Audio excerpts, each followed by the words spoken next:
Yeah, with rubber band can touch, but your hand should not touch the cups. You should not use this. You should use this and this. You can do this, but don't touch the cup. Don't touch the cup. You can use the rubber bands and. The observers can now. The observers can tell them what they have to do.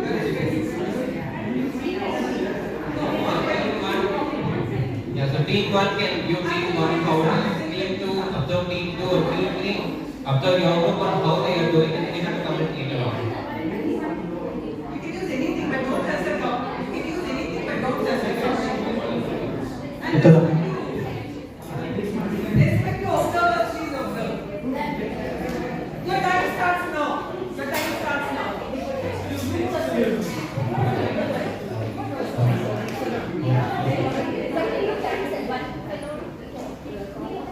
No, you should use the sticks. You must use the sticks. Once again, hold on. You can't use only the rubber bands. You cannot use only the rubber bands. You use the string to the rubber band, and then you cannot hold the rubber band and stretch it like this.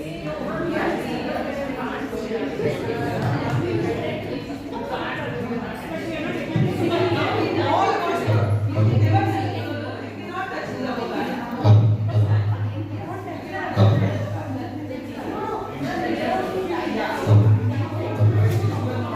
All the members have to be called.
Second effort, okay.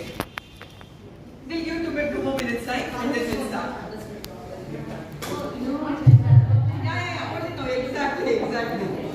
Yes.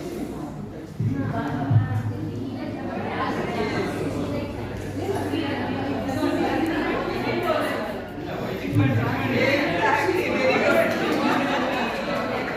Okay, thanks all. I think we succeeded. That's what is important. Now we put up the sign.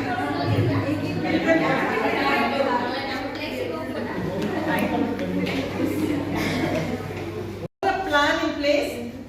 Yes. Was there a plan? Yes. Did they work out a plan? Yes. Okay.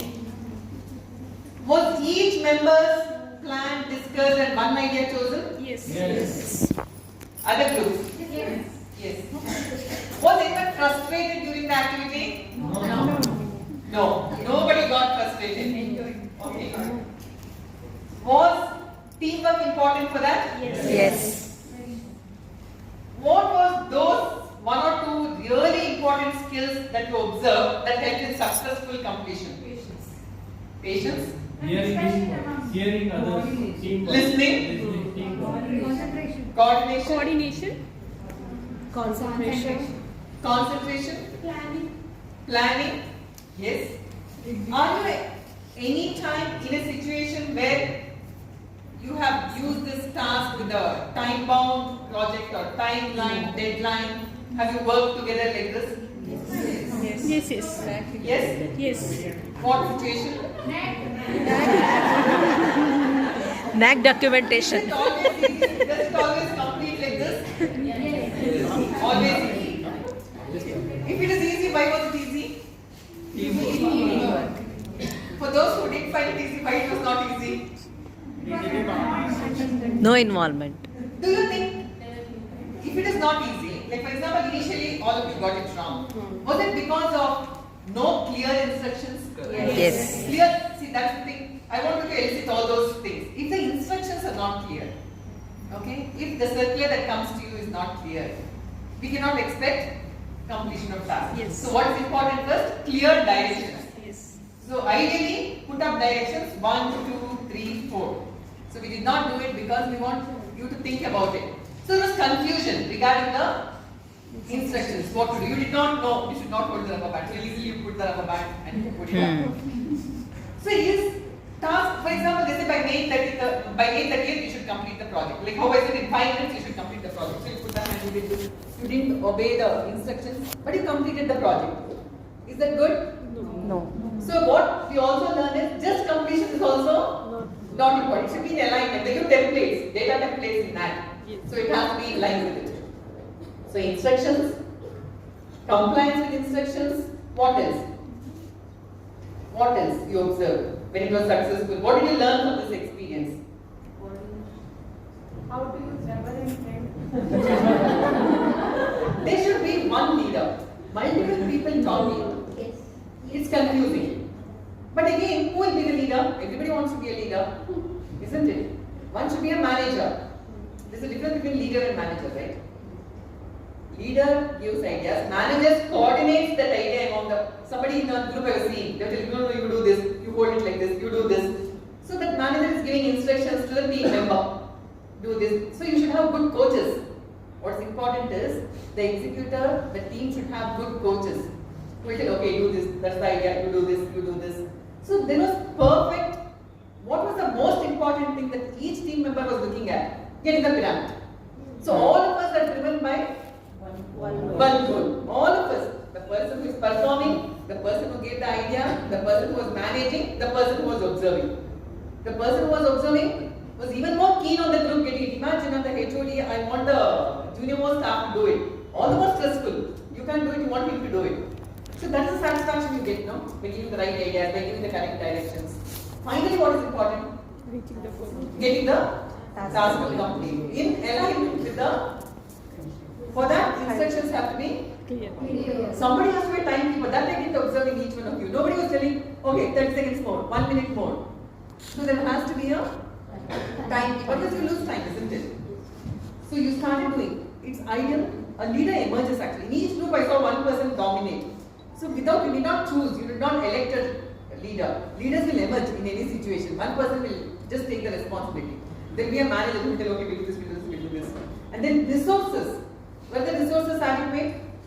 So for the project completion, resources are very important. Imagine if I had not given those to you. Isn't it? And suppose I had kept 30 classes, 2 minutes. So it should be doable. It should be doable. A lot of things we learn from this particular exercise. So can you go back to group work? Can you put up the slides?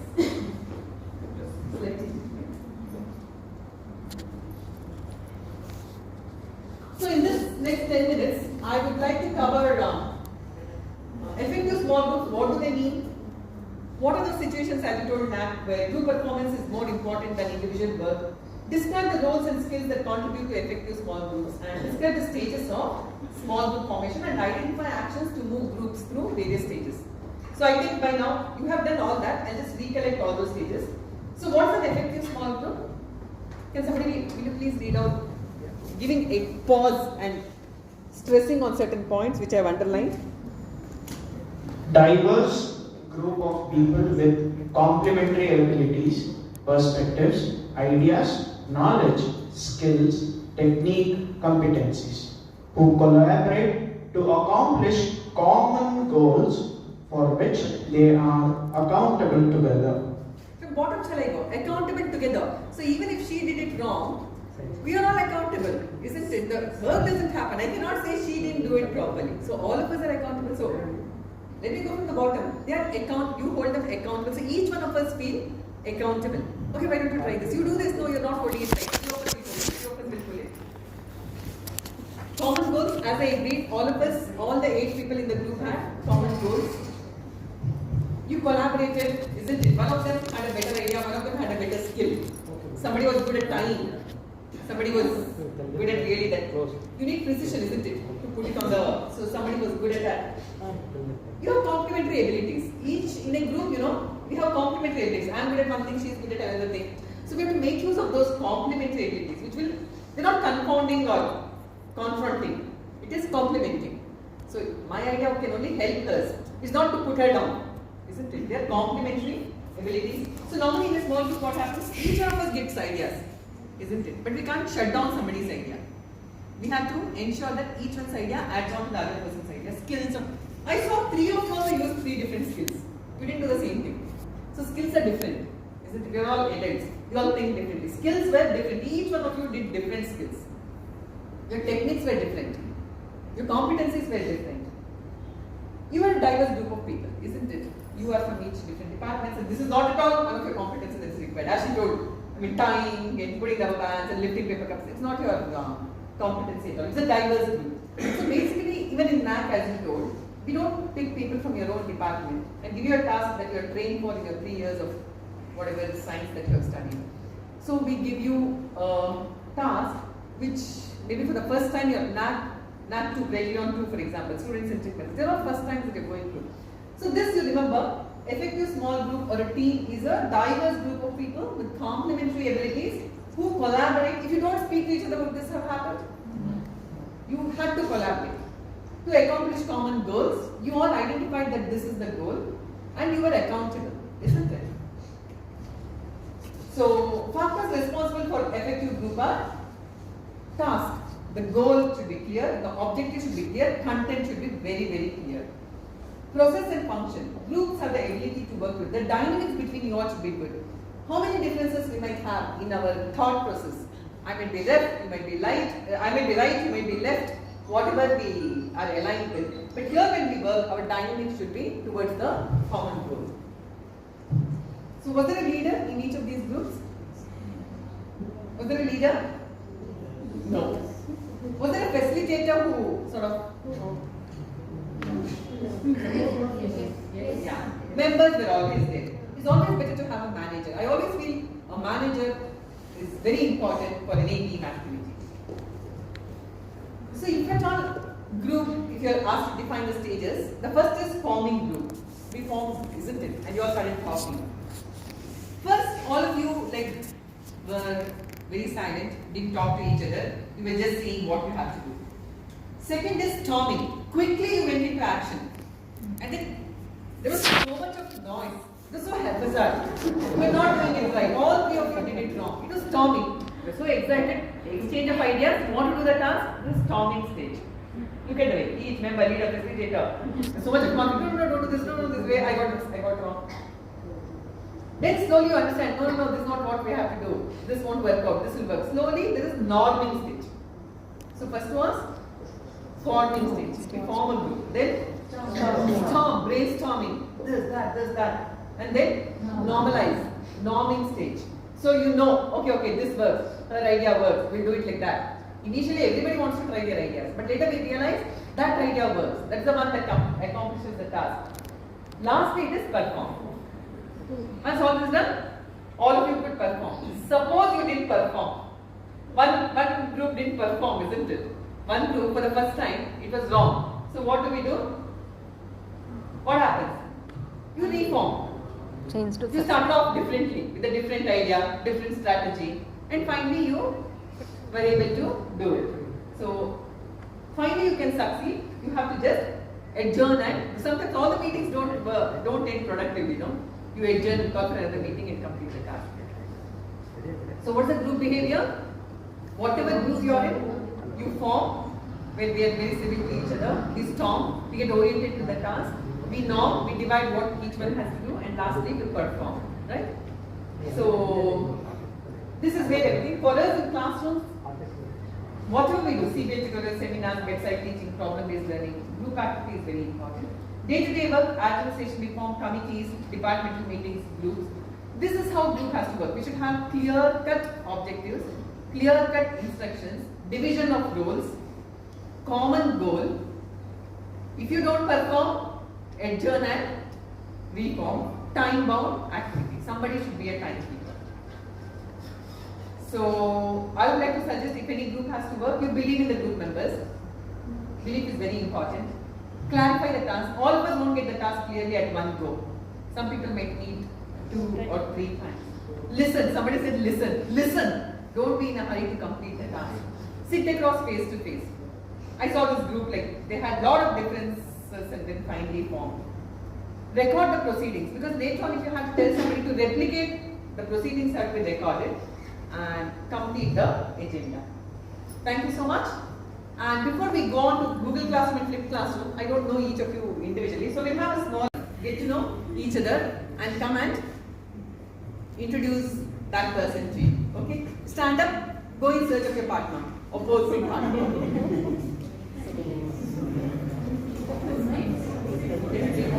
See what is it like? Mini interview points.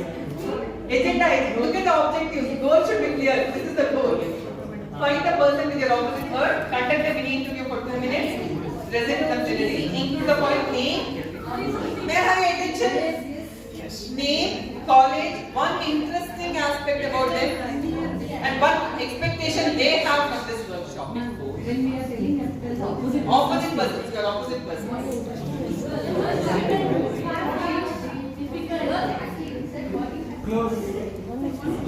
Her expectations is to learn new techniques from this workshop so that she can motivate the youth and so that she can engage the students for their development. Thank you. Thank you, Manoj. Namaste. Good morning, everyone. I'm very fortunate to be a part of this workshop. I'm very thankful to Dr. Rajama Madam. He is my best student and he is now working in our KV College as assistant professor. I'm very happy and very proud that he has become my partner right now. I have 20 years of experience. He has how many months? 6 months. It's a great combination. Very happy for Rajama Madam and for giving this opportunity. Yeah, coming to name, he is Mr. Manoj SV. He is assistant professor KV Societies S. Nijalingappa College. One interesting aspect about him is that he is very passionate towards teaching, and one expectation of the workshop is that you want to learn more teaching methodologies. Thank you, everyone. Your QR code, please log in and join this Google Classroom. So if not, so you can just scan the QR code and that is the code that you have to enter to join. Either you can search Google Classroom in Google and then you can put the code or sign in and put the code, or also you can scan that directly, it will direct you towards Classroom finish.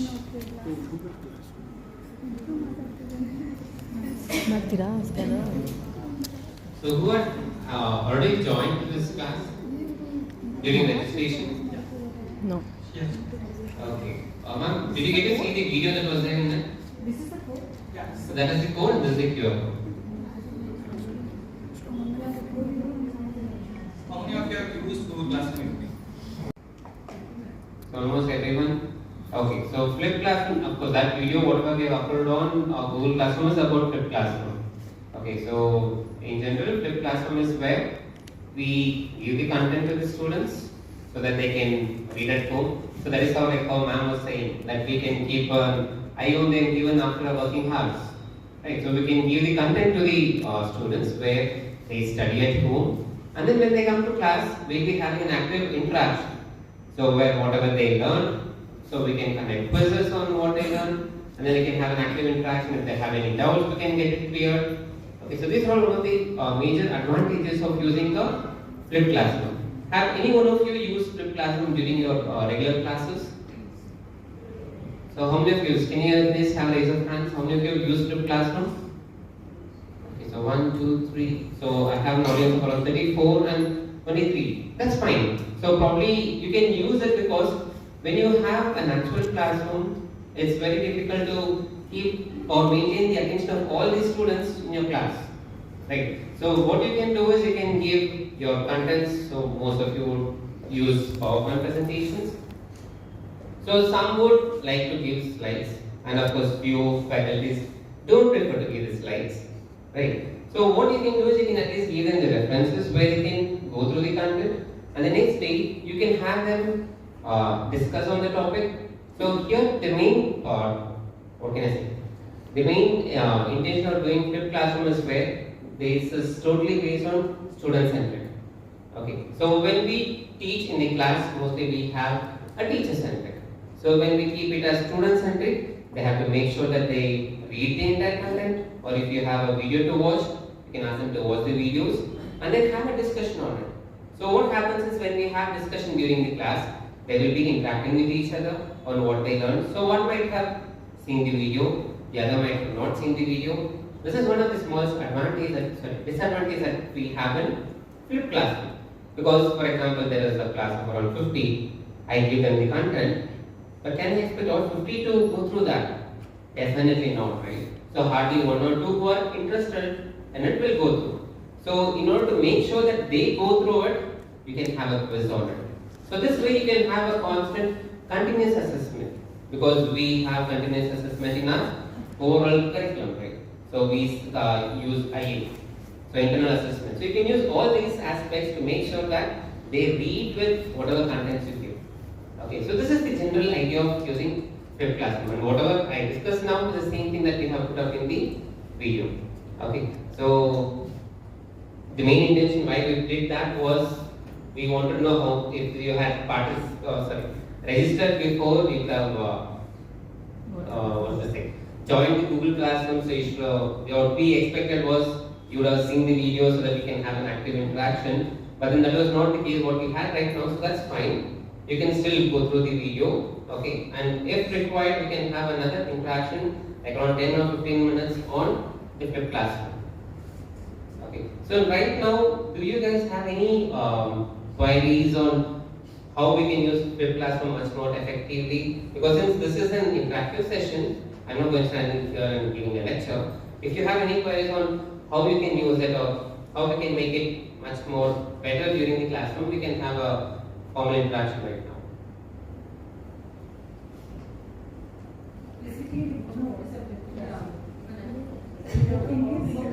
Actually, the plan was like, if we have got registered participants list, we had planned like they should join this classroom one day before, and they should watch the video which is available for flipped classroom. So actually, the plan was to conduct the flipped classroom and flipped classroom. So you will learn what flipped classroom is about.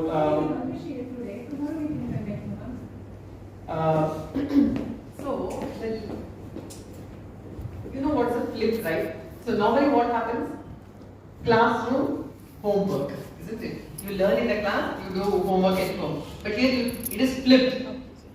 All the class activity you do at home. Whatever assignment I used to give you, you come and do in the class. We flip it. So whatever is supposed to take in the class here today, we have sent it across to you on the Google Classroom. So you come prepared. After the class, we give you homework, right? Some activity. That activity we were supposed to do here. So that is flipping. So for example, I have a class on myasthenia gravis. Okay, so what I do, I teach about neuromuscular junction normally in the classroom, right? Neuromuscular junction and neuromuscular transmission. So that PowerPoint, video recorded PowerPoint, I send it to you previously. You're all in the Google Classroom. So you go through it. You come to my class. In my class, I straight away go to a case wherein I talked about this patient who came to my clinic, complained of fatigue as the day progresses, and then I give him some pictures of reports, and I tell him what I thought about. When the student participates and says why he has fatigue, what is the neurotransmitter that is involved, how he can be treated. So all those things happen in the class. Normally I take a class and then give homework. Go and write, define myasthenia gravis, clinical features of myasthenia gravis. Why is neostigmine given for myasthenia gravis? So but here exactly opposite happens. Because normally PPT, there's no point in me teaching here, right? You will read out. Same thing, neuromuscular junction diagram. I did not draw it here and show. I can send that PPT to you in advance. The steps 1, 2, 3, 4, 5, 6. I did not do it. The same flowchart I have sent it to you. So now you know what happens. So here in the class I'll just tell you, this neurotransmitter, before it acts, it is blocked. And that is why you have these features. Then we go back and say, what is the neurotransmitter? How it should have caused the impulse? How should the muscle have contracted? We go back and build up on the knowledge that is set. So you're flipping. That's why it's called a flipped classroom. So this is a perfect form of active classroom. The only only disadvantage is if you don't come prepared like what happened today. Exactly the same thing, it will be a disaster. Because what will you do? Where will you start? I will come prepared for the activity. But where will I start? The ground knowledge is not there. So that is what is flipped classroom. So you can put up a small picture, like, I don't know what's your common topics in pharmaceutical science. So the topic what you have prepared the PowerPoint, you know how to do audio recording, right? Send the file to the student in class. Now, how do I send it? Is through Google Classroom. How many of you have the experience of using Google Classroom? All of you have this, right? So you just have to post it to the Google Classroom. Basically, flipped classroom is what classwork actually will be done at home. That's all, right? So when you are teaching something in the classroom, you will be engaging students, like you will be lecturing about some topics and all those things. That will be either recorded or you can give them the reading material about some topic in either a learning management system. Show them what you said. Yeah. It would be easy. Do you have any learning management system in your ILMS kind of? No. As of okay. We will show ours once. You will get some idea about what is it. This is also one sort of LMS, learning management system, Google Classroom. So this is what I have been posted in. This is completely free. Google Classroom is completely free. That's perfect. I'll show the tutorial first, and then we will go to what is there in this particular classroom which I have added. So if you just log in to Google Classroom, you will be shown an empty page. If you have already created some classroom, it will show some classroom. So basically, you can just search in Google like classroom .google, and it will go to this website. And this is my personal Google Classroom account. So basically, if you have not done anything, this will be an empty page, and there will be a plus icon over there, right? So if you click that, before this it will be asked you to sign in. All those basic things you already know. No need to go in depth into those things. So if you just enter this page, it will ask you whether you are a student, you are a teacher. Because a huge picture will be there, you can select as teacher, and it will be directly to this empty page. Not these courses, empty page will be there. So after going to this page, you will have this plus icon. You can click that, and either it will ask you to join the class, like what you have done now. You can join either, or you can create a class. So a good tip is, like, if you want to start a Google Classroom in practice for your classroom, it's always advised to start with a small unit, either one unit or one topic, one class integrated. Instead of creating one subject like physics or pharmaceutical something, instead of creating one whole subject, one small topic can create. So just click create class, and you have to click agree with all these things, and it will ask you to create a class with a class name which is required. So I will like put like for me what we can say.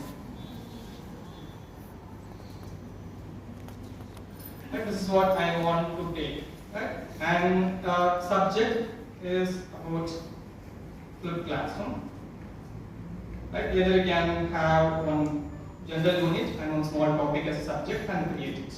Once you create, it will redirect it to the home page, that is stream page of classroom. Yeah. So this is how it will be. Right? So I just go through what are the things available in this page. One is you will have a collective things which shows all the courses which is there, and name of your course over here, and there will be stream which is like basically your Facebook stream, like that. Whatever you want to announce, whatever you want to announce to the classroom. If you want, like, welcome everyone, like that, you can just post it, and you can also post, like, I have posted a new video, go through the video, all those things. If you go to the classroom which I have created already, you can see. So this is a stream which basically you are giving announcement to the students, right? Either they might be in their home or somewhere else. They can see the stream and they can go to it. And the next icon is classwork. This is where all of your works will be, right? Either if you create a video, either using your PowerPoint or any other video capturing systems, you can download the video and upload it here. You can create assignments in this. You can create reading materials in this. So there will be a create icon, right? So click the create icon, you will be there towards assignments, quiz assignment, questions and materials, use post topics and all those things. So for better understanding, I will go to the classroom which is already created. So this is what the topics which has been created. If you just click create and create topic, it will create topics like intro to Flip Classroom, a lecture and assessment. 3 topics I have created. Under each topic we can add items, right? And this is the first reading material I have added for the first topic, intro to Flip Classroom. So this is about basically what Flip Classroom is. Theoretically, you can give them some idea about what Flip Classroom is. If you just click this, it will get downloaded. Right? Again, how to upload this? You can create material, click material, and you can create Flip Classroom PDF. And there is an icon below. Right? Either you can create it or you can upload the already available PDF file. You can upload it from your drive directly, or from your computer you can upload the material. That is reading material you can upload. Then comes video. If I want to upload any video, there are many ways you can upload a video. One way is you can download the video and you can put it in your Google Drive and directly you can create it here, like material and video Flip Classroom, and here the link is there, right? Either you can put directly from your drive. If I click the drive, it will show the video which is available in my drive. You can click that, it will directly upload. For example,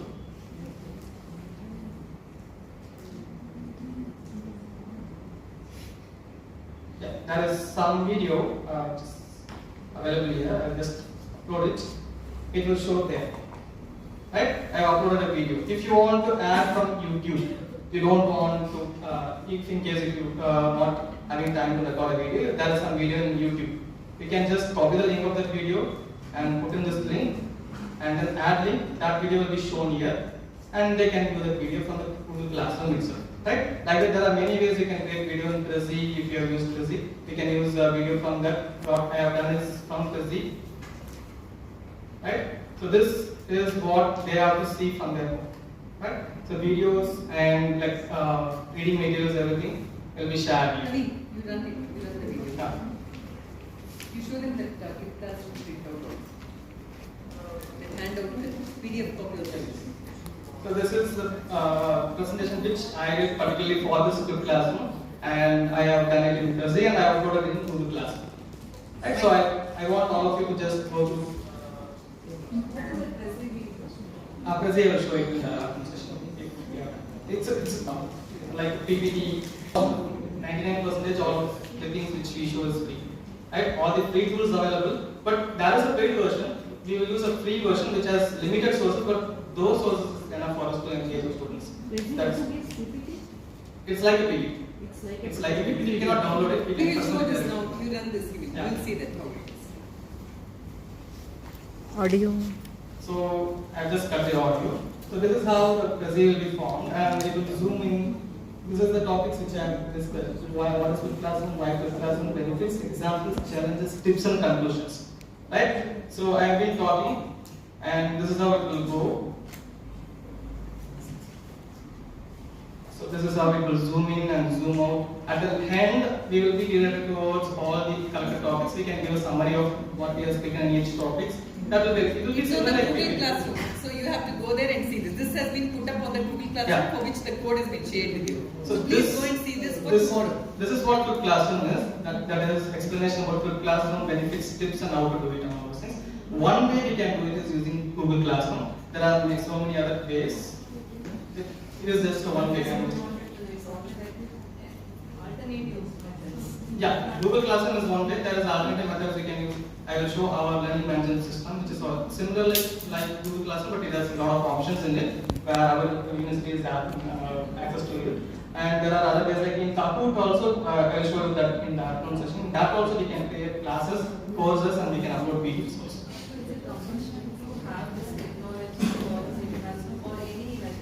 No, but Google Classroom is easy. Easier, Free. easier. All of you have a Gmail, so it's easy to access. So ideally, Learning Management System Academy is an expensive affair, but Moodle based we all have. But Academy has to purchase. You can't do it individually. This Google Classroom, individually you can all have your own classrooms and students can log on to it. So Google Classroom is a easy, feasible, individual dependent technique. Whereas the Learning Management System, purchase it. So Google Classroom is easy. You use Google, all of you. Once That's the you- assignment for tomorrow. Yeah, that's an assignment for tomorrow. We will have a lot of tools and we will try to use it, right? It's not a difficult thing when you see from the presenters view, when you see from a participant view, it might be tricky. That's what we expected. We expect you to have a laptop with you so that we can work alongside with that. That was a group packaging which has been we have planned, but it is not in that way. So we're just discussing this. You go home and try to open a Google Classroom account and you can create one classroom, one small unit. You can put a PPT and you can put a reading material like this, PDF, and I will show this PDF also. This is the reading material for Flip Classroom. You can go through this. It has benefits, it has tips, it has conclusions in it. This is how we can create a small unit, and at last everything which we have lectured should be ending up with the assessment. Right. So here I have created an assessment for you again. Once you go through this reading material, once you go through this video, which is 10 to 15, 12 minutes approximately, you can go to this assessment. It has a quiz in it. Right? How to upload this quiz again? You can create. Everything is in Create. There is a quiz assignment. Right? Self-explanatory. And you can just write whatever topic title is. Title of this quiz is Flip Classroom quiz, and there is a Google form. You all know how to use a Google form. If you just click this, it will direct you towards a Google form. You can create 10 MCQs or 10 true or false questions or 10 open-ended questions, whatever you want, and you can close this. Once you close this, there will be a quiz along with this, and you can assign. That's yeah, that will be challenge. Right? So there are like challenges. Is some major challenges we don't have enough time. Yeah, but it's reusable. Once you create for one batch, we can use it for another. That's what you not believe. I've been doing this many classes in Google Classroom, and we will use it again and again for other batches. Yes, there is some limitation to create batch also. Now, so like with more than 90 students, we have to put it into 2 batches. Correct? That many students you have? No. Yes. Yes. So we don't have. We have 30 actually. Again, medium group 50 is again 90 we cannot manage using Google Classroom. I think we have to see each one. The one benefit or one tip is we can give individual feedback in this. When they go for assessment and they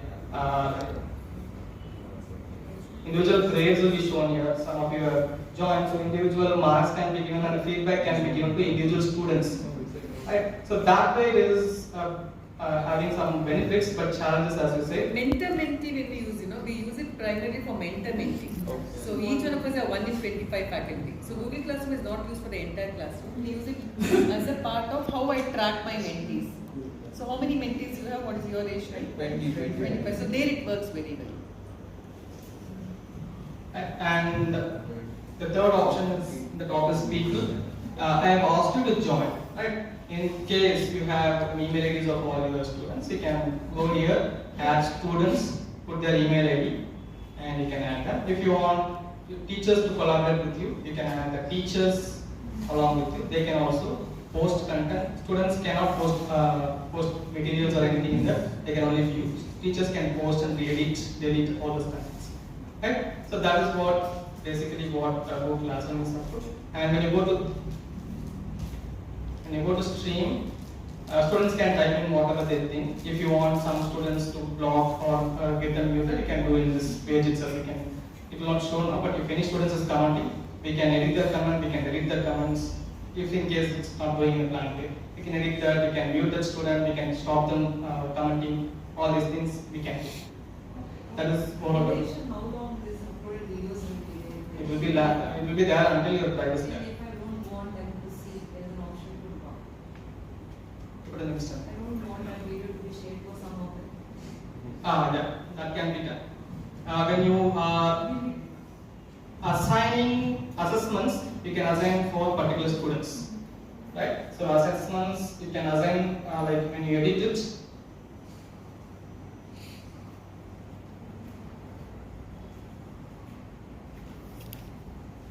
It's already assigned. So this is for, right? And for whomever you want, you can select. For whomever you don't want to share, you can deselect the person. Same can be done for materials also. I think I have to try that. Yeah. Contents can be shared only for the students you wish. You don't want to wish, you can deselect them and don't want to. You can do that also. And there is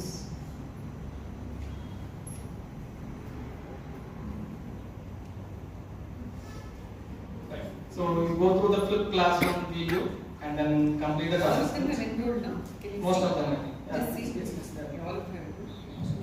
It's 28 number. It's 28. 35 are there, right? Okay, take attendance then. Because these both are 58. So We just demoed ourselves and saw that attendance are fine. So B2 are there students. So 26 are there. Yeah, please share. ನನ್ ಬಂದಿಲ್ಲ ಅದರಲ್ಲಿ ಪ್ರತಿಭಾ ಕುವೆಂಪು ಅಂತ ಬರಬೇಕು. Just So go in this- through it today, so that we'll know the tomorrow when he comes back, you can tell your challenges and hurdles. He will sort it out. And there is here the class code will be available. You can show this class code and they can join either, or you can add through email IDs, and or else you can add through copy invite link. You can copy this and share them using a QR code generator, or directly can share them. That's how we will do it. And in the home page, we can customize this pattern with different pictures, whatever you want, like biology and all those things. So what are the these 5 classes, right? That is that is the motive of flipped classroom. We will not take actual classes in flipped classroom. So it is flipped. Flipped means we will do the Assignment. actual classroom. The one benefit, can you just say one benefit from this where a student is learning? So they can use anything. Yeah, self-paced, right? The governances themselves, we no need to monitor them. It is self-paced. They will realize once 2 or 3 classrooms, my students, few of my students will not see the video and come back. When the discussion is happening, they will be embarrassed about few students are discussing and they are getting smiles and laughs everywhere and they are discussing. Few students will be standing still, don't know what to discuss. And they will realize, okay, we will see the video. It's not a huge video. I will always share 10 minutes videos. Always a small video, 10 minutes. Start That's with like important. You can't put a big video. That's 1 very hour important. lecture, you will know what happens. You have taught during COVID sessions, you know what happens. They will just complete the video, they will come next one. They will see, right? They switch off the camera. That's going to happen in It's Google. asynchronous. That's the reason we are applying this. Basically, it's Asynchronous. So asynchronous instance, they can do whenever they want. It will be self-paced and self-pointed. So only thing is we can give them a deadline. This is attached with the calendar also, a Google Calendar. So whatever you give here, for example, if assessment is given, you can set points here. How many points for this as 10 questions in this quiz. I have marked as 10, and you can set the due date. I have set it today 12 p.m. I will change it to tomorrow 12 p.m. Right? Tomorrow 11:59 a.m. That is 12 p.m. EAD. And topic I want. There is a rubric section. So in case if you are giving some assignment, written assignment, for example, right? So you need to set a rubric so that student can they know what my teacher is expecting from me. So for example, if I want to create a criterion, for example, introduction should be there, and that is going to get 2 marks, and add another criterion, objective should be there in the assignments, it carries 2 marks, and add another criterion, and that should be another criterion, and if you just save this,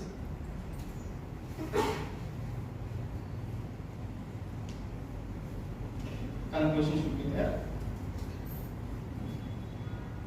and that should be. You can also describe the criterion, objective in sense, list 6 objectives about that particular topic. List basically, and they will write it in a uniform way.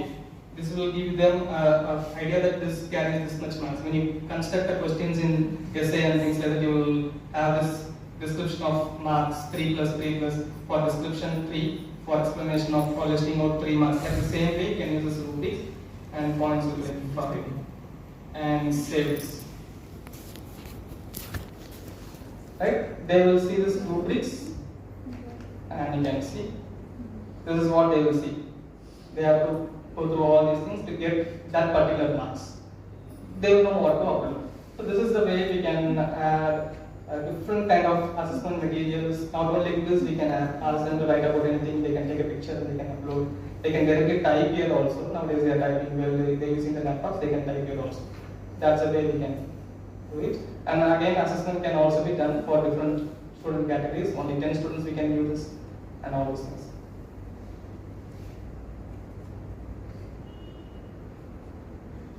Yes. Any other doubts? Yes. So you said we can upload the videos, 5 to 10 minutes video. Yes. I don't want my videos to be downloaded and shared with someone else. Only they have to visualize, but they cannot download and save it. Is there any option like That's that? why I put in Prezi. Prezi is even I cannot download it. If you pay only, you can download. So Prezi is basically online web-based tool.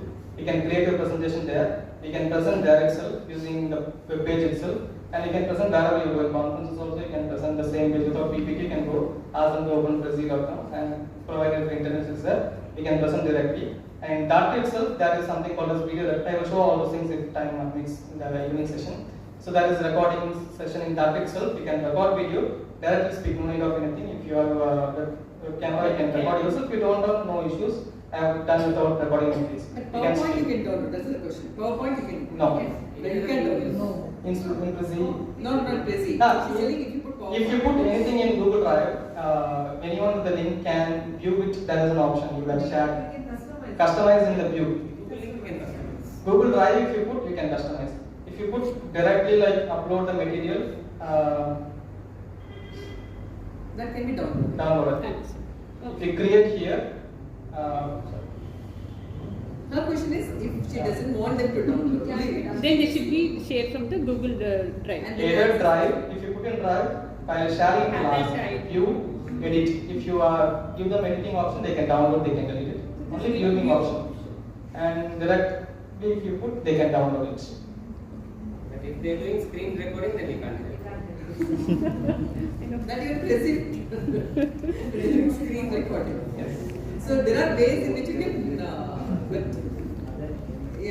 you can't certain of these educational content, We cannot you share it. cannot have control at all. There are a lot of ways in which they can. Students are Ethically, smarter though than we teach them about ethics. More and all. technology can It's always better to have your video uploaded in your YouTube channel. Just have one channel or create videos. Don't waste those videos. Upload in YouTube, you will have views. If in case you get monetized, you are benefited. Good Right? idea. That's what it is. Yes. That ends with Google Classroom.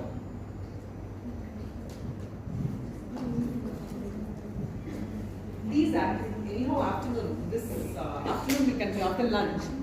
This is just a, what do you say? You got to know what it is. Afternoon, after lunch, whatever we eat, we'll extend it to tomorrow, and then maybe we'll really get a hang of what things are. Okay? Yeah, thank you. Learning tools and their importance in tech-enabled learning, and to get idea about different types of tools which is existing and how we can use to enhance the learning experience, and to explain the advantages of using interactive learning tools such as increased engagement and motivation, and to provide examples of some tools, how we are going to use it, and the continuation of this will be tomorrow's session. But as I told, in digital era, we have to use a lot of tools. So interactive learning tools has its own definition as like digital resources that are designed to engage learners and enhance the learning experience. That is what the interactive learning tools actually means. Right. So I know that all of you have smartphones, all of you have internet connection, which is working here. I checked it. So just take your mobile phones, either scan the QR code, or you can just put in Google Slido.com. All of you can try. The point is you should try. Direct scanning, Or you can go to slido.com. or you can go to Slido.com. Slido.com. Put in Google Slido.com and enter the number 1037048. I will show you. 1037? Slido. 1037048. There is the number there.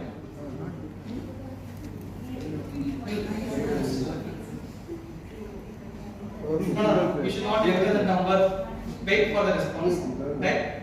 So there is a question over there, which you can see in your mobile phone also. Which learning tools have you used before? Interactive learning tools. Have you used any interactive learning tools as far as now? Have you used, if you have used, type the answer there. If you have scanned, no need to enter the code. If you have been pushed like a you have to enter the code. That is simple. You can answer now. You can answer what interactive learning tools have you. So every time you need to enter the code. You are entering the code way. So as you can see, most of your answers are going towards PPT presentation. That's why the term is getting bigger. That means that is the most commonly chosen answer for most of you. Google Classroom, some of you have mentioned. PPT presentation, PowerPoint presentation. So from this, we can closely say that most of you are using PPT presentation as interactive or tool to teach. Is that interactive tool? Is that an interactive tool? It is a tool, teaching method, right? Right. So Zoom, some have mentioned, Flip Classroom. Yes. Thank you. Actually, we will come back to that.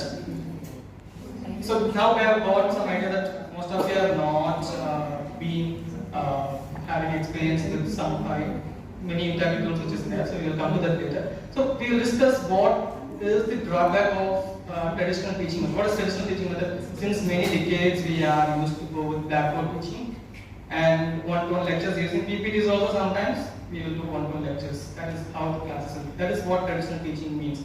So what is the drawback for traditional teaching? It's limited. Limited? No practical approach. Then? It's theory based always. Time consuming. Time consuming. In which way it's time consuming? We have to write everything. So you need some skills and all those things. You have to draw good handwriting and all those things. Then That's the logic. you are thinking from your perspective. Move your perspective to your students. Your students are your audience. It's boring. And why it's boring? One-way traffic kind. Yeah, one-way communication, right? They are not communicated, they are not engaged. That is a big problem we have. They are not engaged at all. We may ask, answer, we may It ask. is not for answer. all classes. Yes. Chemistry requires blackboard teaching. Yes. Okay. So that is separate scenario. We will come to that. But overall, if you discuss about drawbacks, these are the drawbacks, right? So few drawbacks like there will be lack of engagement as someone told, one-way communication as someone told, passive learning. They are not getting involved. As we saw in what we saw, we have to make them involved in learning. That's when good learning experience they will get. And difficulty in gauging understanding is you will not know whether they were understood or not at the end of the class. And poor retention. Right? When we speak, when they hear, that is poor retention. We will say they can recall. That is the lowest pyramid of Miller. So we want them to actually practice, we want them to actually analyze, apply and create all this. So that is what the drawbacks of traditional teaching is. So when we use some of the interactive technologies or learning tools, like something like Google Classrooms or gamifications or something like that, what we can get is we can increase the engagement of audience and we can improve the understanding of what all we have seen in drawbacks, we can make them an advantage.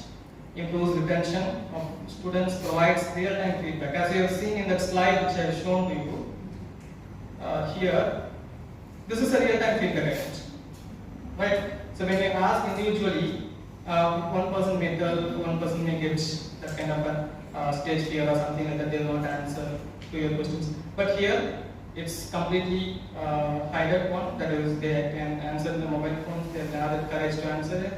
That is in immediate real-time feedback. When you answer, it will be in a real time. And enhances, improves your presentation dynamics so that they will see what next, what is next, what new he has in his life, what new he has in his life.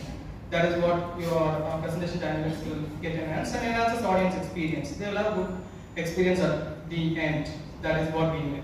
So that is what the importance of interactive tools. So interactive tools are basically technology-based solutions that aim to enhance the presentations and create an interactive and engaging experience for the audience. That is what interactive tools are meant to do. And there are many examples like polls, quizzes, and surveys which we know. Like when we give quizzes, that is one way we can make them interact. There are surveys like Google Forms and all those, and that is one way we can make them interact. And there are many other things like interactive boards and all those things will come with that. So these are broadly classified types. One is polls, another is surveys, quizzes, and interactive whiteboards. Right? This is something which we can take in two perspectives. One is there is something called as soft interactive whiteboards in infrastructure. We can do all those sort of drawings and all those things with use of stylus and all those things. That is one different whiteboard. Interactive whiteboard is something where we will have sort of a white screen in your computer as well as in your student's mobile. While you are doing something here, they can do whatever they can from their screen itself. So when you post some questions like what is your experience on this particular topic, and you can ask them to answer there, they can put their answers below that whiteboard. There will be a common whiteboard, I will show that also. And social media is also sort of interactive tool. We can use Facebook pages, groups, and even Instagram stories and groups. We can post polls, we can post quizzes in Instagram and all those things. That is also one way we can do them interactive inside the classroom. And gamification, in depth location, sir will speak about gamification. It's like how learning environment can be changed to a gaming environment, and how that can be used to make them learn better. Right. So again, go to slido.com, enter the same code 1037048. If you're scanning, don't enter. Go to that, and if you have heard any of these tools, give them a code. If you have not heard any of these, you can put none of these. You can go to, this is a limited list. If you go to your mobile phone view, you will get lost state with what interactive tools are we going to see today. First one is Mentimeter. Right, so Mentimeter is again a web-based interactive presentation tool. It is again a free version. There is also a paid version of it.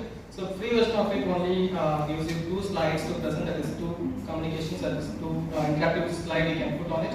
If you want to put more than 2, you have to give a charge, pay for charge for this. And that 2 presentation is enough for us to interact with students. So it is having a lot of options in it. I will go directly to what. So for this, you have to just go to mentimeter.com.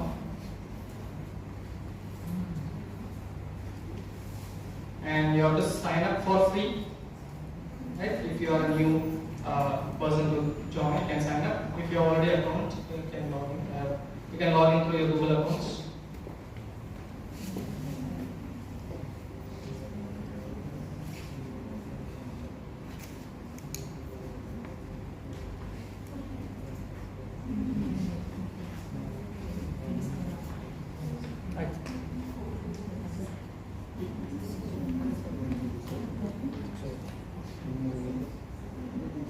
So this is Mentimeter's homepage. Since I have created few already existing presentations, we want to look into that. So this is what the screen of Mentimeter looks like. So this is where you will create your presentation. That is for making it your audience like what we have done in Slido. We can get a real-time answers from. This is same like Slido. We have to go to new presentation, and we have to name the presentation.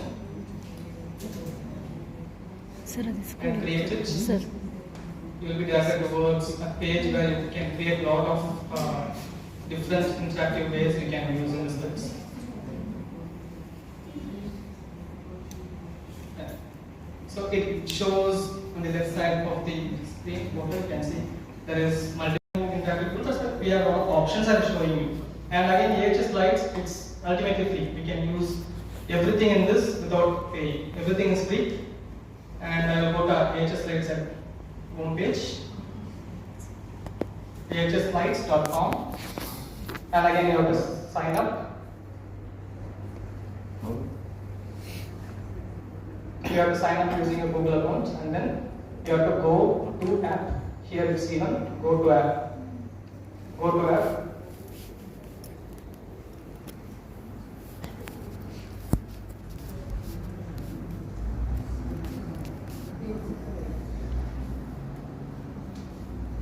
Again, it will be similar like Mentimeter and Slido. You have to go for new presentation. You can create new presentation from scratch. There are also templates available. You can go through the templates. some templates like continuous assessment will be the regular list of MCQs already prepared. We can edit the questions, edit the options present. Pre-existing templates also we can use. Or else we can create from the scratch. Again, it has poll, open-ended, word cloud. Word cloud is what we have seen. Scales we have seen. Question and answers we can ask any open-ended questions they can answer. Brainstorming activities is what we discussed in the morning, right? We will ask them about the topic or idea what they have about that particular topic, and they can type in and they can put. It will show like this, right? And other options like in this, what I personally like is this spin wheel. So this is random generator. We can put groups like group 1, group 2, group 3 in each entries.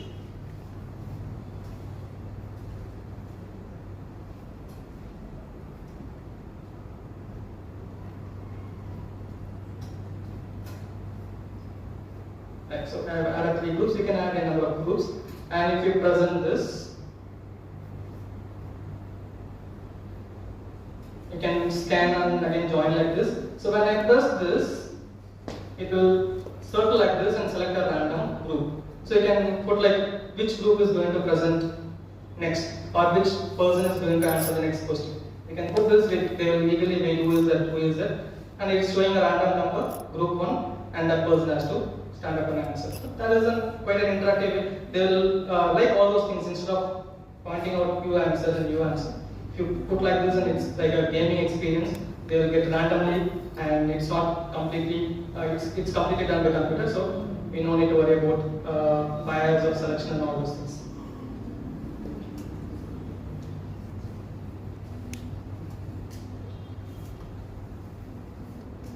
And one thing we can do in Slido as well as this thing is, in Slido also,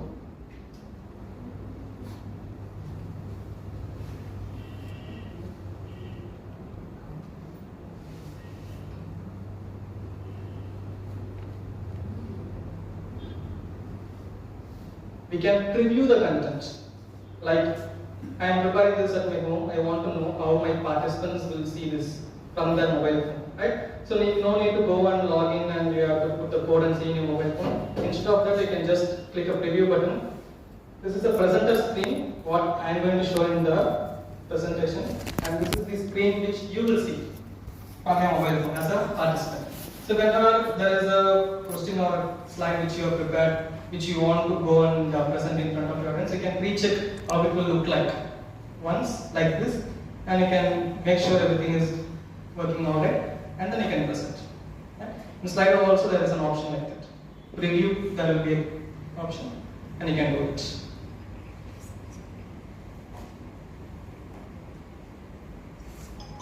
And this is again the same like Mentimeter, Slido also. It has much more options compared to others. Polls everywhere. Again, a web-based tool. Pollseverywhere.com. You can create an activity. You can just sign up, log in, and then create activity. Polls Everywhere is the name of that web-based tool. And you can see it has a lot of options and compared to other things. Multiple choice questions is available there also. Word cloud, Q&A answers, clickable images. So when you click this, you will have a template. For example, I can ask if this is a group of people who have come from different parts of the world. You can ask them, click your country in this map. You can put this map in your mobile phone. You see the map. You can click the country, and points will be dropped over the clicks wherever you are done, and it will show the collective image over the presentation. That is clickable image. Surveys we can do, open-ended questions, competitions we can make. We can give here 25 questions. We can open it, and anyone can answer. And who is first, who is second, which competitions you can conduct. And donut chart is there. Icebreaker activity, what we have done in the morning, and we're using these things also. Icebreaker activities. What one word would you use to describe yourself? You can type in, your name will be available, will be shown in this slide, and you can type in. Your one aspect will be shown in the picture. Size breaking can also be done using this.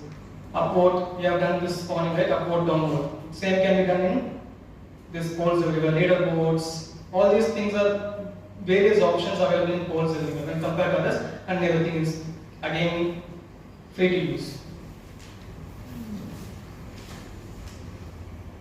Yes.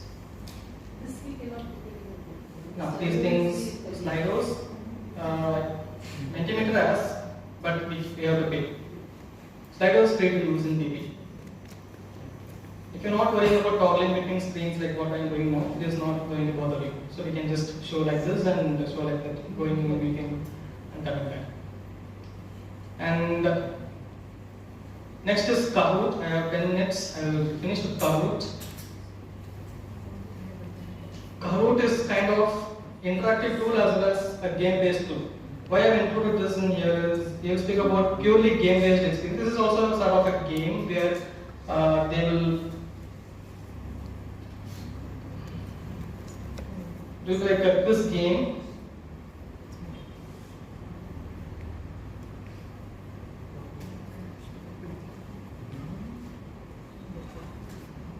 Kahoot.it, you have to enter.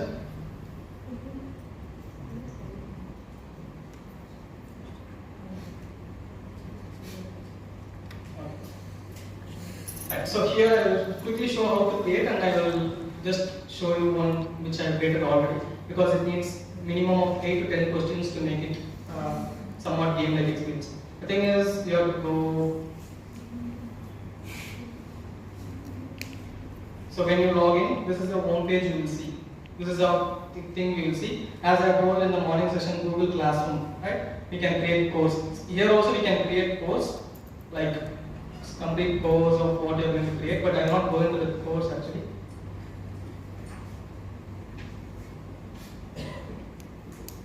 You can click create a Kahoot.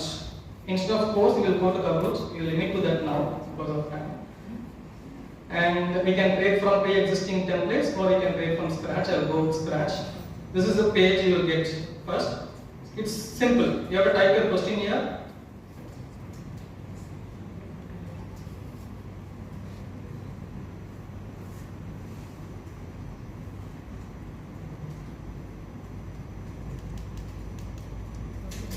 Right? You can type in the answers.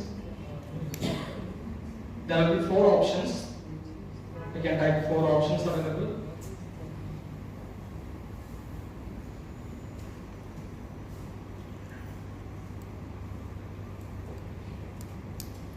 Right? 4 options are there, right?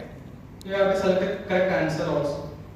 So skin is the largest organ, and you have to save it. Right? And title of this Kahoot is demo, and if you want description, you can continue. That's all. It's saved now. You can test this Kahoot actually. Before going to test, I will open one which is already created. You can join and just experience how it is going to be. Then we can go with that testing option. Wait. This one is classic mode and another is team mode. I will go with classic mode. Team mode, 2 or 3 persons together will play, but I will go to classic mode. Loading game pin. You go to Kahoot, www.kahoot.it.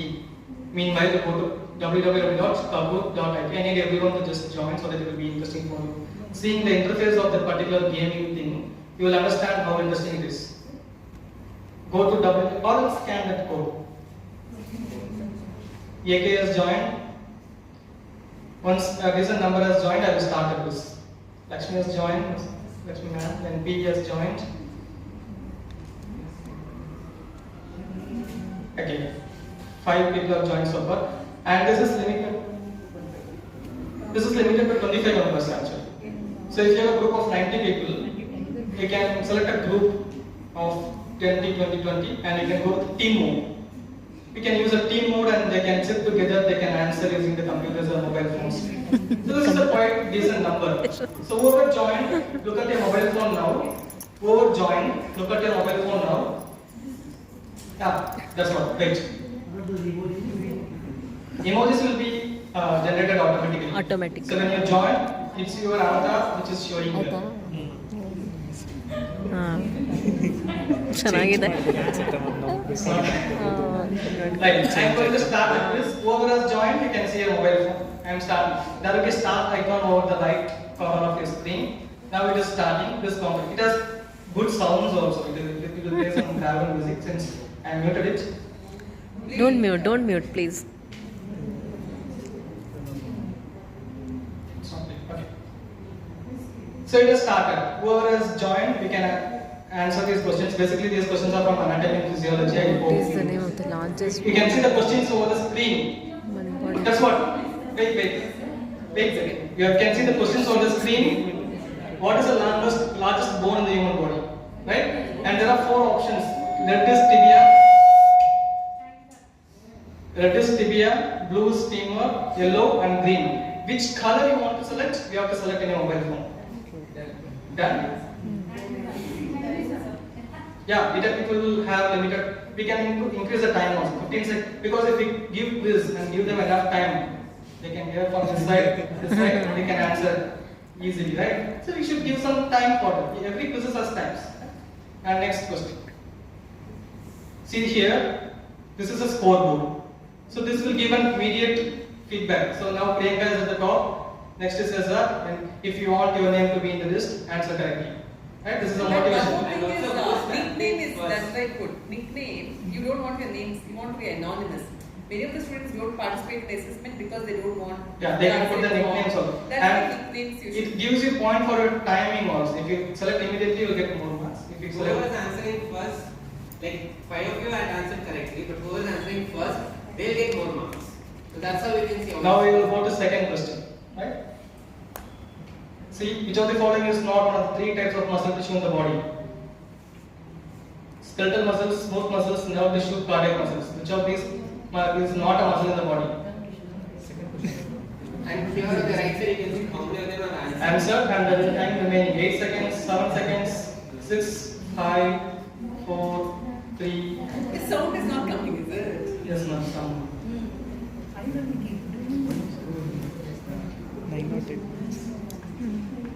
Mobile sound ಬರ್ತಿಲ್ವಾ?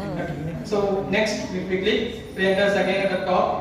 Shilpa Shri has come to second question, MP has come to third, Akshay has come to fourth, and Prabha has come to 5. Top 5 shows. It will be a motivation for your students. Next question. Get ready. Which of the following organs is responsible for producing insulin? It's quickly ಈಗ NP ಬರ್ಬೇಕೀಗ. Time over. Again, Priyanka is at the top. NP second. Has come to second question. Shilpa Shri is in third question. Beat Get ready. Priyanka. Which of the following is not a component of a blood? Not a component of blood. Which of the following is? Don't shout out the answers. Hormones. This would happen in classrooms. They will shout out the answers and everybody will. Yes. Again, Priyanka is at the top. NP ಎಲ್ಲೋದಿ? Next. Who is Get ready, Priyanka? get ready. What is the name of the muscular organ Orange dress that is pumps Priyanka. blood throughout the body? Easy. Red. Red. Right? I can Manoj see ಬರ್ಬೇಕು time ಇವಾಗ. is still there. 15 seconds is still there. You people are energized to respond immediately. Priyanka ಕೆಳಗೋದ್ರು. Shilpashree. Because of time. Notice. Prabhu has come to second. Next question. Pulmonary circulation carries deoxygenated blood from the heart to the lungs. True or false? Pulmonary circulation carries deoxygenated blood from the heart to the lungs. True. Manoj ಬರ್ಬೇಕು ಇವಾಗ ನಿನ್ನ ಹೆಸರು. Right? False is the correct answer. ಫಾಲ್ಸಾ? It's an oxygenated blood. NP. So NP is in fire is when to talk. NP Suman is here. Seconds. We couldn't see Priyanka here now. Yay! Next question. Again, true or false? Signal The renal system is responsible for maintaining fluid and electrolyte balance in the body. True or false? We can see so much of answers. Yeah, that is the problem here. You have to see which color it is here because you don't have the answers there. So that is what the interaction is going to be. Yeah. NP. That is a good part of carboons. So NP is at the top. This is the last and final question. Adrenal glands are located above the kidneys and produce adrenaline. Next, who is the winner? Quiz competition podium. Third place goes to SR. Yes, sir. 6365 marks with Sumant. And first place, who is going to be that? NP. NP. Right? That is the end of Kahoot. NP is here. Well participated. You can see it created interest NP is here. us also. Think of how ಚೆನ್ನಾಗಿದೆ ಅದರಲ್ಲಿ screen shot ತಕ್ಕೊಳ್ಳಿ. right? 10 multiple choice questions you can create easily. ಅಲ್ಲ ತಲೆ ಬಿಡೋದು ಚೆನ್ನಾಗಿತ್ತು ಅವಾಗಲೇ. And you can recreate this quiz again and again for different classes. Right?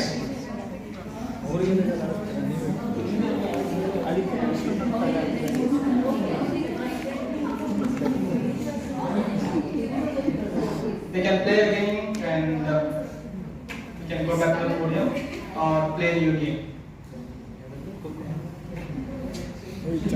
Right? ಅಲ್ಲ ಇದನ್ನ ಹಾಕ್ಬೋಯ್ತು feedback ಕೊಟ್ಟಾಗೋಯ್ತಲ್ಲ. ಅಲ್ಲ ಇದನ್ನ ಹಾಕ್ಬೋದಾಗಿತ್ತು ಇದೊಂದು ಆ್ಯಪ್. ಫೀಡ್ಬ್ಯಾಕ್ ಮೊದಲೇ ಕೊಟ್ಬಿಟ್ರು.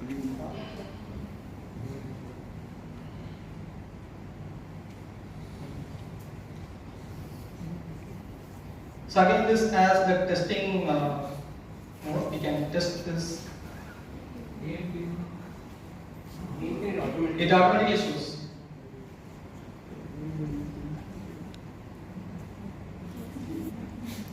ಇದನ್ನ ಸ್ಟೂಡೆಂಟ್ಸ್ ಕಲಿತು ಅವರು use ಮಾಡ್ಕೋಬೋದಲ್ಲ. So that is just very oriented towards this wisdom because it has a lot of things like flashcards and gaming experience kind of thing. It's also good. You can go and see what Quizlet is. My personally favorite thing.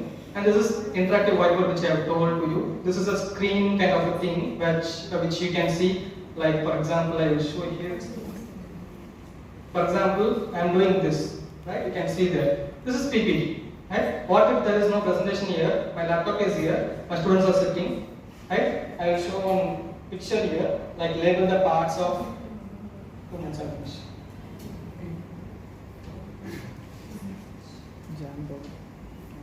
This is Google Jamboard.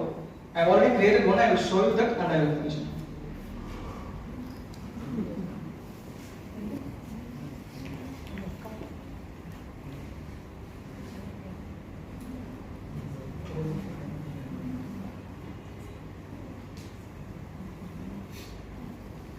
So this is a whiteboard, right?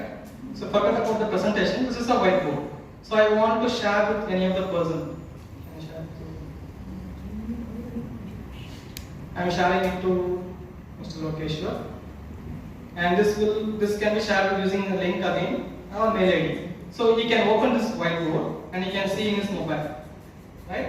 So forget about the presentation. You are in the classroom where he is seeing the mobile. Now ask him to mark the parts of this joint, and they have options over here. One is pen tool, eraser, select, and sticky notes.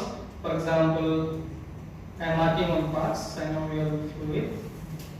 Save, and I will take this towards this. Right? This will be directly seen by my student who is accessing in the phone. I think if you want to join.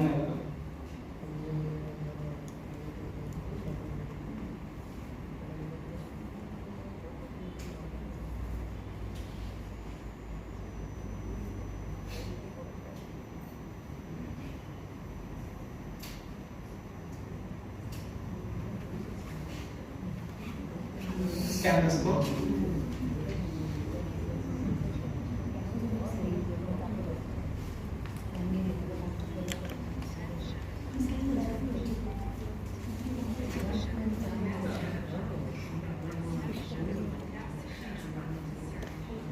Right, Lokeshwar and Anita ma'am has joined. Let's keep it like that. So now I will ask them to just mark anything from the mobile. We can see directly. We can see here. You can see here. It's his picture, and another picture is here. Anonymous Will. Who is the driver? Right? If you have email ID joined, you will get this picture like this. If you don't have, if you're not logged in and joined, it will show like an anonymous person. Again, it will work with a short group of people, not with a huge group of people, where everyone will come and keep something in the whiteboard and it will look classy.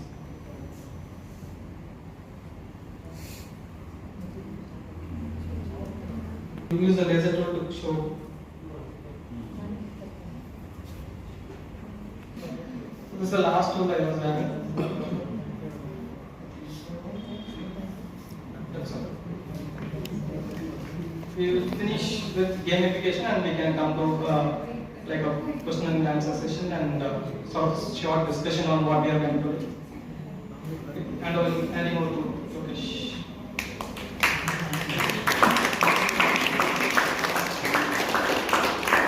Very good afternoon. Yeah. So, how was the interactive session? Was it good? Enjoyed everyone? Yes. Had fun? Yes. Okay.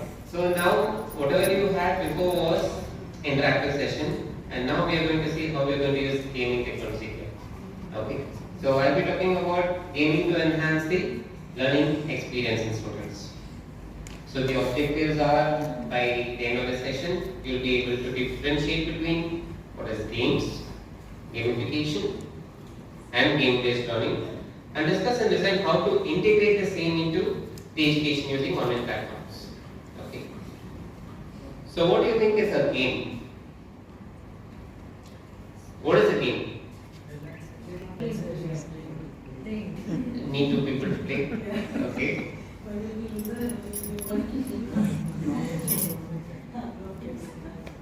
Okay. So a game is a system where players engage in an abstract challenge defined by rules, interactivity, and feedback that result in a quantifiable outcome, often eliciting an emotional reaction. And what is an emotional reaction?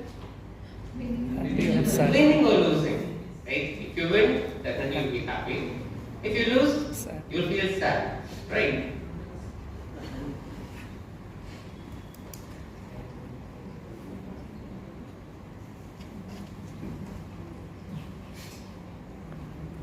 A game is where you have rules, okay? It is interactive and you get an immediate feedback and which results in a proper outcome. Okay. Now, what do you think is gamification? Have you heard of this term gamification before? I can see a lot of head shakes like this. No. Yes? Notification. Okay. So, gamification is where you use the game elements in a non-gaming context. Okay? So you're going to use the elements that you use in a game in a non-gaming context. Okay? So it is a method in which one or more game elements are processed in a process to transfer knowledge better.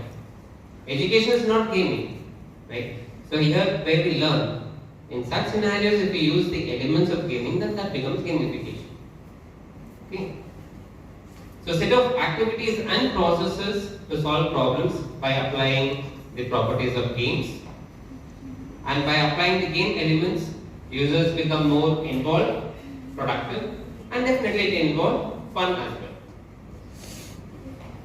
Now, have you heard of this game-based learning? Yes. Yes. Okay. No, this is not game-based. That's what. So we saw what is game, we saw gamification, and now we'll see what is game-based learning. So game-based learning is designed to balance subject matter with gameplay and the ability of the player to retain and apply the said subject matter to the real world.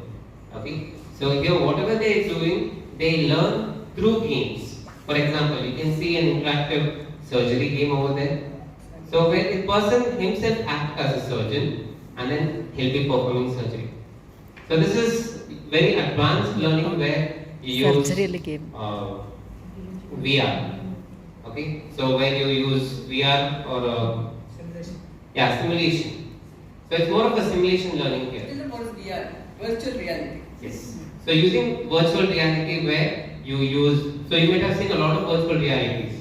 You might have gone for a virtual reality roller coaster ride. Okay. So here you're using VR to perform surgeries or treat someone or play or act as a salesman. So this is completely game-based learning. Okay. And what you see here, okay, I just got this image yesterday where it is about pharmacy where you act as a pharmacist sitting in a clinic where the patient comes, he tells the complaints, and then based on that, you select appropriate medicines for them.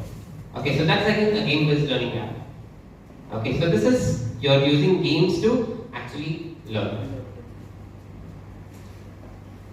So now, let's see what are the benefits of gamification. It makes learning visible. It increases motivation, assists cognitive development, can make learning a personal experience, boosts engagement, aids in cognitive development, increases competition which can lead to engagement, involves creativity and student choice which increases again engagement in them, gives student immediate feedback and allows them to easily track their progress towards academic goals, and provides instant feedback and reinforcement. So what is gamification? We are using the elements of game in our teaching purpose. So when we use that, we have a lot of benefits. Okay. And now the uses of gamification in higher education. So it is self-paced online learning which could be more engaging. So gamification motivates students to use their smartphones or devices in the classroom to learn their lessons easily with more fun. So when I just went for lunch, I saw a board where it says students are not allowed to use phone. So if they use phone, it will be confiscated. Okay, but if you want to have interactive learning or gamification, the students should have a phone or they should bring their laptop. Because laptop I'm not sure whether everyone will have, but everyone will definitely have a smartphone. Okay, so if you want to have an interactive class, it's better to use phone in the class. But yeah, only for education purpose. Okay. So college students are highly interested in playing games. Of course, even we also play games most of the time. So they will be excited to complete a task and to complete with their fellow. For example, if all of you were so competent enough when you played Kahoot, right? So you were like, okay, yeah, let's see who answers first, who's getting more score. Okay. So that creates a lot of interest between peer groups. So some games are based on strategizing, which helps boost thinking capabilities and problem solving skills. And in gamification, students can make group for certain tasks. It would help students to learn and do a task in a particular collaboration. Okay, so these are all the uses of gamification in higher education. Okay, so now I want to tell me a couple of elements that you find in a game which we can use in our education basis. So elements like how the rules, okay, you should have a particular rule. So like that, what all elements do you think are seen in a game? So as and when you click, let me see that I have it on my slides or not. Opponents. Opponents, okay.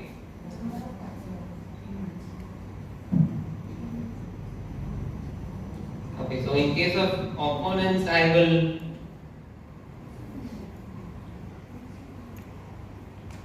go for competition. In other words, only you have competition if you have opponents. Okay, any other elements that you can come up with? Somebody said time.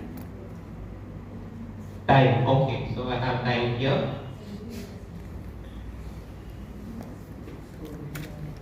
Scoring, okay, so probably, okay, so I have put as leaderboard. You had your leaderboard previously, right? So whoever was scoring first, that was going on.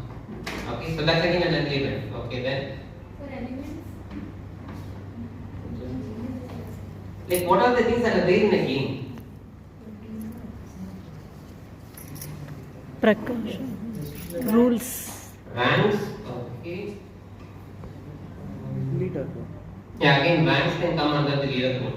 So whoever is scoring first, whoever is scoring second. So rewards. Rewards, okay, very good. Rewards, or I put as awards. Okay. Rules and regulations. Rules and regulations of what? Game. Okay. I don't have it here in my slide. Any other point? Which can be more interactive or which will encourage you to do more when you play a game. Music, okay, that's a good thing, but I have not added it here. Graphics, I'm so sorry, I have not added that here. Emojis. So strategies. Strategies that you will have to develop, but you can develop strategies from one level to another level. Board or stages again that comes there with levels or leaderboards. Collaboration, okay, that's a really good one. And yes, so here you go, collaborations. Invite. So I'm just seeing which of those I have hit it under. Yeah, interaction I can go with competitions. Okay, so I'll just quickly go with those things. So you have quests.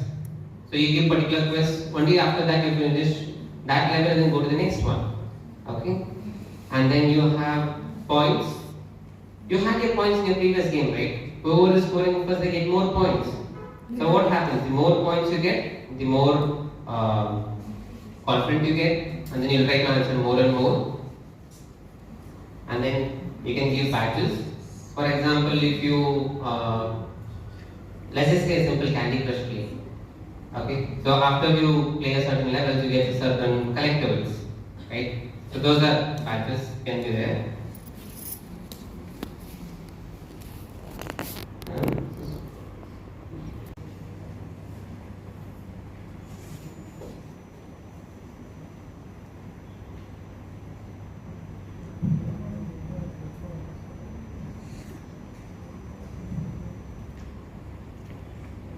Yes, progress bars.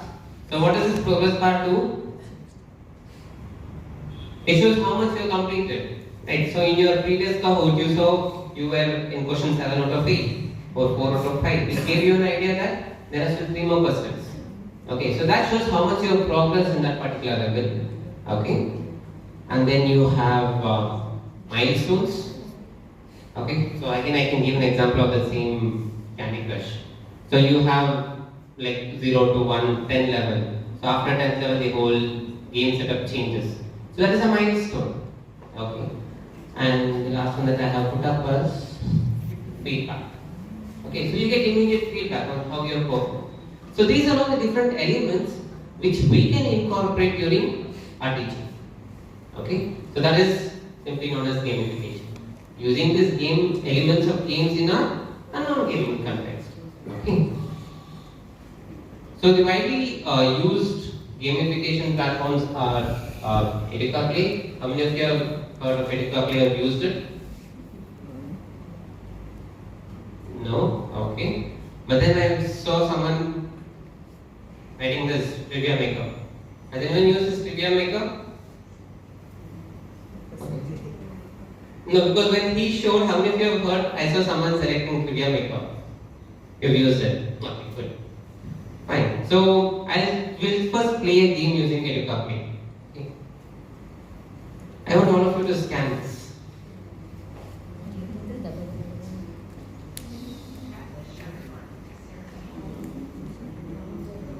All of you, as soon as you enter, it will ask you for a name. Please enter your name so that I'll show you what I can do with that.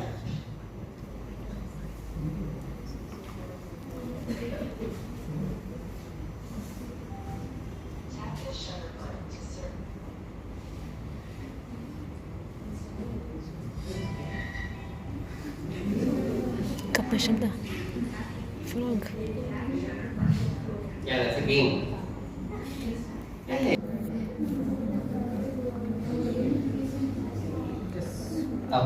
So this is the second game.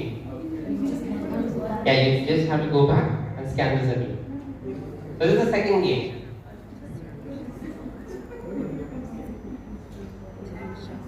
So you just have to click here, and then how it is, just count the number of letters it has, and then try to fill what it does.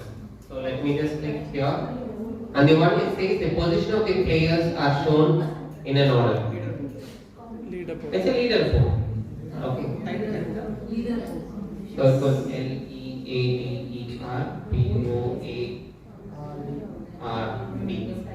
That's the leaderboard. Okay. And then the fourth one, obtaining rewards after every level which gets accumulated as they progress. Points. So POINTS. Okay. Then let's go for number 5. Tokens received by completing the game. Award. AWARD. Award. Good. Then we have difficulty increases as they progress. Levels. Levels. LEVELS. Good. Okay, COMPETITION. Check. Okay, so once you check, you will know how much score you got. I got 31. Okay, that's good. So if anything is wrong, it will show you whether that those letters are wrong. It will be orange in color.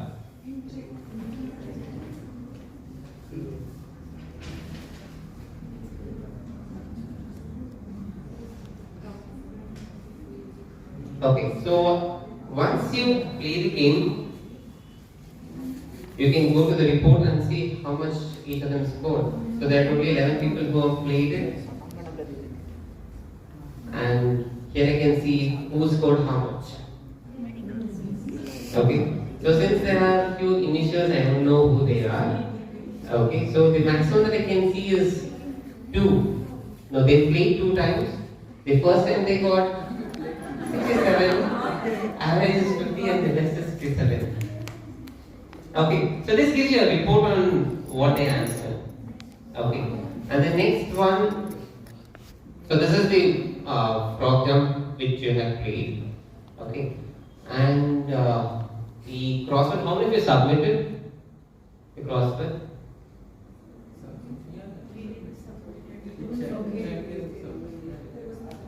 Okay, so let's just see.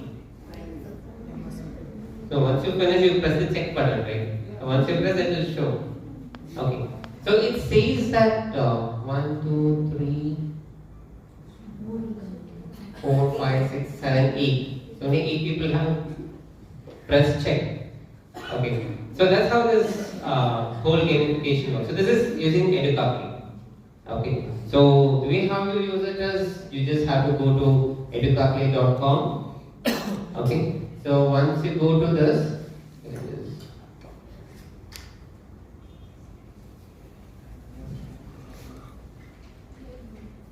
okay, so once you go here, you will have to first register. Again, you can log in using your Google accounts. Okay, and then here you have to click on new activity.